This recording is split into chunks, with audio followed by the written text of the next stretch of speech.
saja. Komputer juga mengalami perubahan dalam bentuk dan ukuran dari masa ke masa. Nah, sampai sekarang ini komputer sudah mengalami 5 generasi. Kami akan menjelaskan kelima generasi tersebut satu persatu.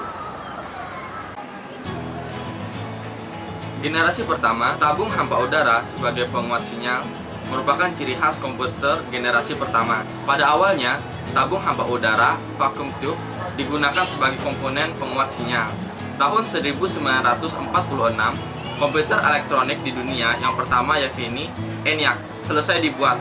Terdapat 18.800 tabung hampa udara dan begitu besar ukurannya, sampai-sampai memerlukan satu ruang kelas tersendiri. ENIAC yang merupakan komputer elektronik pertama di dunia yang mempunyai bobot seberat 30 ton, panjang 30 meter, dan tinggi 2,4 meter, dan membutuhkan daya listrik 174 kW. Generasi kedua, transistor merupakan ciri khas komputer generasi kedua.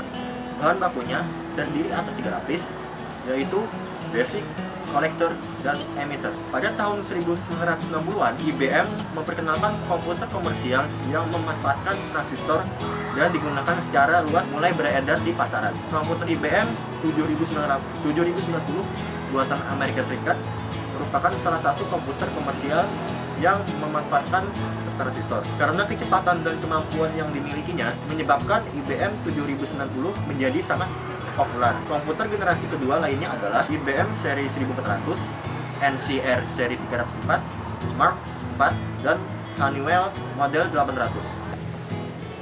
Generasi ketiga. Pada generasi ketiga, konsep semakin kecil dan semakin murah dari transistor.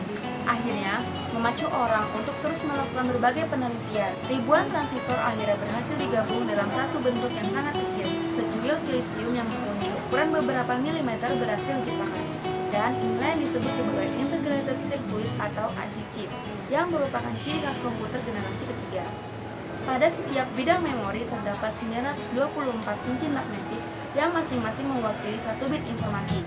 Jutaan bit informasi saat ini berada di dalam satu chip tunggal dengan bentuk yang sangat kecil. Generasi keempat. Komputer generasi keempat merupakan ribuan IC yang dipadatkan dan dimasukkan ke dalam sebuah chip. Microprosesor merupakan ciri khasnya. Pada tahun 1971, Intel Corporation mengembangkan sebuah microprosesor pertama seri 4004. Contoh generasi ini adalah Apple I Computer yang dikembangkan oleh Steve Wozniak dan Steve Jobs dengan cara memasukkan microprosesor ke dalam sirkuit board komputer. Apple IIe Computer yang menggunakan prosesor jenis 652R serta RAM sebesar 64 KB. Operating system mereka adalah CP/M 8-bit. Komputer ini sangat populer pada awal tahun 80-an.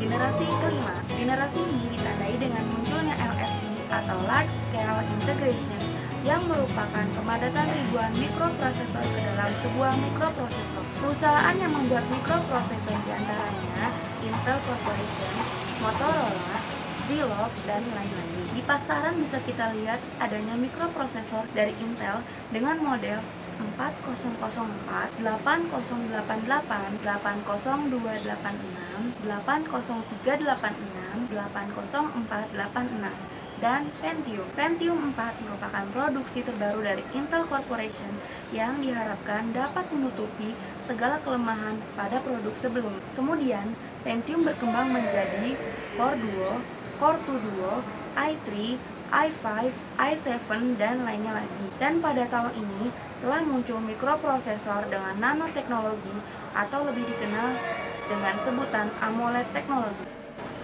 Nah, itu dia tadi penjelasan kelima generasi komputer dari masa ke masa. Ternyata banyak sekali ya perubahan yang dialami komputer sehingga menjadi bentuknya seperti sekarang ini.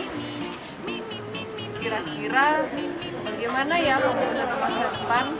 Apakah komputer akan mengalami banyak evolusi lagi?